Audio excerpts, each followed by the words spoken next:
అధికారంలో ఉన్నప్పుడు ఏ రాజకీయ పార్టీతో స్నేహం అవసరం ఉండదు. కానీ ప్రతిపక్షంలో ఉన్న వారికి మాత్రం తోడుగా ఏదో ఒక రాజకీయ పార్టీ అవసరం ఉంటుంది.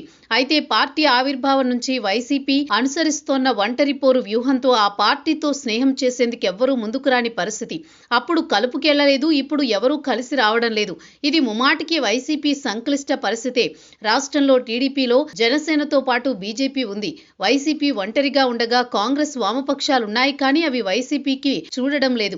ప్రజలు సంక్షేమ పథకాలు ఇచ్చేశాం, 5 కోట్ల మందిని టచ్ చేశాం, మనకి ఇంకొకరితో పనేంటి అని వైసీపీ నాయకత్వం భావించింది. పోనీ అంతటితో ఆగారా అంటే అది లేదు. దమ్ముంటే ఒంటరిగా రండి, అందరూ కలిసి గెలిచారు తప్ప ఒంటరిగా రాలేకపోయారంటూ ప్రత్యర్థులను ఎగతాళి చేశారు కూడా. పార్టీ ఆవిర్భావం నుంచి ఇతర రాజకీయ పార్టీలతో స్నేహపూర్వక సంబంధాలు కొనసాగించడంలో విఫలమయ్యారు. నాయకత్వంలో లెక్కలేని ధనం, అహంకారం వల్ల సొంత పార్టీ నేతలు పార్టీకి దూరమయ్యారు.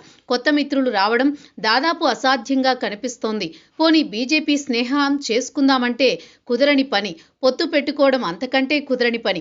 ఇటువంటి పరిస్థితుల్లో ఇతర పార్టీలను కలుపుకొని వెళ్లేందుకు సజ్జల రామకృష్ణారెడ్డి ప్రయత్నాలు చేస్తున్నట్లు చెప్తున్నారు.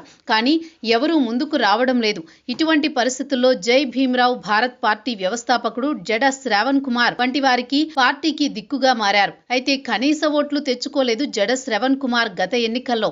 అందుకే ఆయనతో పెద్దగా లాభం లేదు. ఆపై ఒకప్పుడు ఎస్సీ ఎస్టీ బీసీలపై దాడులు జరుగుతున్నాయని జగన్ ప్రభుత్వంపై విమర్శలు చేసేవారు శ్రవణ్. ఇప్పుడు అదే పార్టీ మద్దతుగా నిలవడం భిన్న స్వరాలు వినిపిస్తున్నాయి.